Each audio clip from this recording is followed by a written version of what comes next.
पढ़ेंगे हम लोग एक्सरसाइज 18। एक्सरसाइज है ये 18। पाठ का नाम है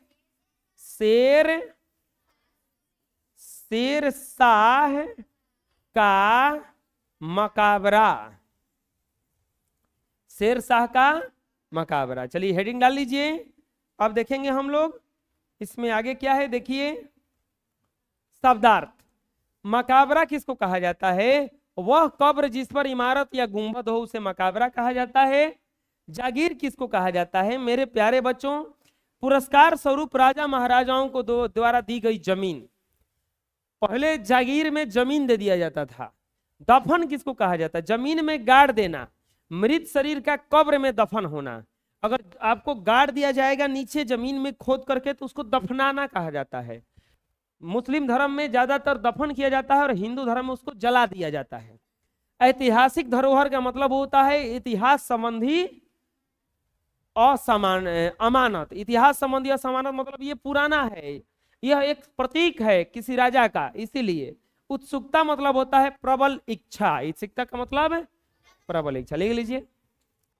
आगे देखते हैं हम लोग पाठ के प्रश्न और उसके उत्तर। प्यारे बच्चों, शेरशाह ने जनहित के लिए कौन कौन से कार्य किए?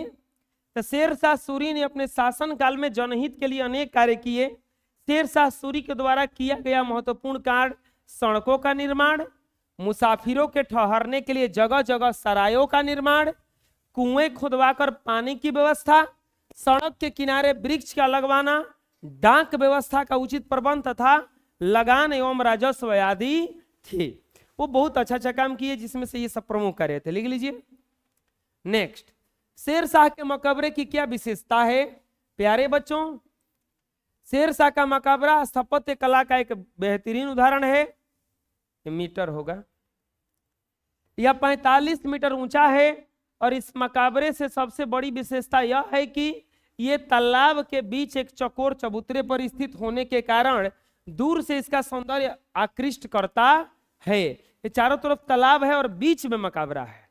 लिख लीजिए। नेक्स्ट, शेरशाह का बिहार से क्या संबंध है? मेरे प्यारे बच्चों, शेरशाह के पिता हसन खां बिहार के जागीरदार थे। शेरशाह का जन्म बचपन सासाराम में बीता था। सासाराम के अंतर्गत हम हैं।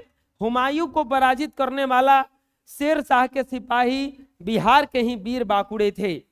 बिहार ने इसे दिल्ली की गद्दी पर बैठाया था, इसीलिए इसके मरणोपरांत बिहार में ही इनका मकबरा बनवाया गया। मतलब यहां से सेना ले आकर के दिल्ली को हराए थे हुमायूं को। ये लिख लीजिए। नेक्स्ट, स्तंभ क से स्तंभ ख का मिलान कीजिए। मेरे प्यारे बच्चों, मिलान करना है। चलिए बताइए। शेरशाह का जन्म 1472। शेरशाह के पिता कौन थे? हसन खां। कनौज में हुमायूं से युद्ध कब हुआ इनका? 1540 में। शेरशाह मर गए 1545 में। शेरशाह का पुत्र कौन था? इस्लाम शाह सूरी। चलिए मिलान कर लीजिए मेरे प्यारे बच्चों। नेक्स्ट देखते हैं अब हम लोग रिक्त स्थानों को भरो। तो ग्रैंड ट्रंक रोड कहां से कहां तक जाती है? तो कलकत्ता से पाकिस्तान। हुमायूं से युद्ध के समय शेरशाह की उम्र कितनी थी? 68 साल के थे ना? कितने साल के थे? 68 साल के। मेरे प्यारे बच्चों, शेरशाह का मकबरा कहाँ है?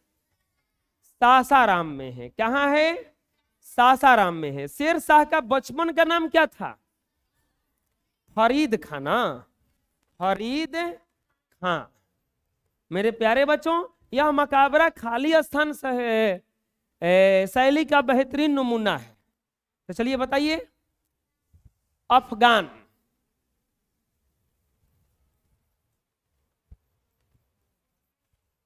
चलिए लिख लीजिए। नेक्स्ट, निम्नलिखित संज्ञाओं के प्रकार बताइए कि कौन सा संज्ञा है। तो बादशाह एक 5 प्रकार का संज्ञा होता है। प्यारे बच्चों, कौन कौन सा होता है? जातिवाचक, व्यक्तिवाचक, भाववाचक, समूहवाचक, द्रव्यवाचक। बादशाह एक जातिवाचक संज्ञा है, जातिवाचक। लेकिन हुमायूं तो किसी का नाम है, तो ये कौन सा संज्ञा हो जाएगा? व्यक्तिवाचक। सेना अकेले नहीं आती है, भीड़ में आती है, तो कौन सा हो जाएगा? समूहवाचक। भाववाचक किसको कहा जाता है? जिसे देखा छुआ ना जा सके, केवल महसूस किया जा सके। बुढ़ापा तो भाववाचक संज्ञा है। मेरे प्यारे बच्चों, पानी एक द्रव्य है, पानी एक द्रव्य है, तो ये कौन सा संज्ञा हो जाएगा? द्रव्यवाचक। मेरे प्यारे बच्चों, आप देखिएगा बचपन, तो बताइए बचपन कौन सा? भाववाचक है। बचपन कौन सा संज्ञा है? भाववाचक संज्ञा है। बच्चे जातिवाचक हुआ ना, जातिवाचक। बस जातिवाचक संज्ञा हुआ।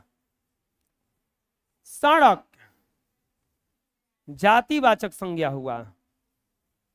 लेकिन ताजमहल कौन सा संज्ञा है? व्यक्तिवाचक संज्ञा है, क्योंकि किसी के नाम का बोध हो रहा है। मेरे प्यारे बच्चों, लिख लीजिए इसको। नेक्स्ट, निम्नलिखित सर्वनामों के प्रकार बताइए। प्यारे बच्चों, सर्वनाम आप लोग को बहुत सारा सर्वनाम है। ये कौन सा सर्वनाम है? तो जैसे कि ये बताइए। नहीं, पुरुषवाचक नहीं है, बताओ। निश्चयवाचक है यह।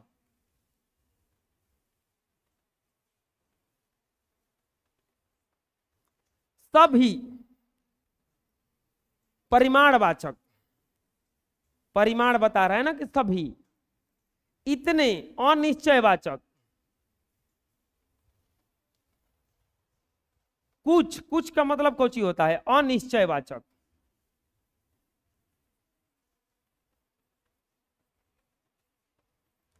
अपने आप निजवाचक है। जैसे जैसे, अच्छा कौन है? प्रश्नवाचक। तुमने, तुमने,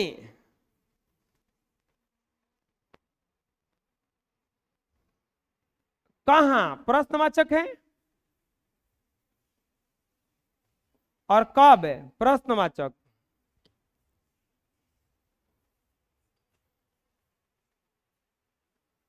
अंग्रेजी में सब्जेक्ट रिफ्लेक्सिव कहा जाता है इसको। चलो लिख लो। नेक्स्ट आता है, शब्द समूहों को व्यवस्थित करके वाक्य पूरा कीजिए। व्यवस्थित करके वाक्य पूरा कीजिए। अब एक, अब सड़क बस बहुत आ गई पर चौड़ी, मतलब ये इधर उधर लिखा गया है, हम लोगों को व्यवस्थित करना है इसको। तो अब सड़क बहुत, तो अब हो जाएगा अब एक बहुत चौड़ी सड़क पर बांस आ गई। जैसे तैसे लिखा गया है, इसको बस सरिया देना है। मेरे प्यारे बच्चों, अगला बताइए। जाएं सीट अपनी बैठ लेकर, तो हो जाएगा अपनी सीट लेकर बैठ जाएं। थे 2:30 बज चुके, अब बज, अब 2:30 बज चुके थे। समझ में आया? सभी खाया साथ एक खाना ने, सभी ने एक साथ खाना खाया। सभी ने एक साथ खाना खाया। मेरे प्यारे बच्चों, यह ऊंचा होगा मकाबरा कितना, तो यह कितना ऊंचा मकाबरा होगा। समझ में आया? चलिए लिख लीजिए। नेक्स्ट आता है, पर्यवाची शब्द लिखिए मेरे प्यारे बच्चों। पर्यवाची शब्द, पुत्र का पर्यवाची बेटा, वक्ष का पर्यवाची छाती, विद्यालय का पर्यवाची स्कूल, शिक्षक का पर्यवाची अध्यापक, अंग्रेजी नहीं बोलना है, सराय का पर्यवाची गांव, लिख लो। नेक्स्ट आता है प्रत्येक पंक्ति में एक शब्द बाकी शब्द से मेल नहीं खाता है, उसी को गोल घेरना है। हाँ बताओ, कोलकाता, पेशावर, कनौज, सिपाही, तो ये तीनों जगह का नाम है। तो ये कहां से एक आ गया, ये जगह का नाम नहीं था। शेर शाह, हुमायूं, बाबर, ये सब शासक हैं, इनमें प्रधानाध्यापक कहां से आ गए, तो ये हो जाएगा। मकाबरा, ड्राइवर, खलासी, कंडक्टर, ड्राइवर, खलासी, कंडक्टर सब बस चलाते हैं, तब मकाबरा में क्या करता है, मकाबरा बस चलाएगा। झील, सरकार, नदी, समुद्र, सरकार इसमें अलग है, क्यों, क्योंकि ये सब पानी जगह रखने वाला जगह है, इसमें से ये नहीं है। इस तरह से ये लिख लीजिए। ये पाठ भी खत्म हो गया।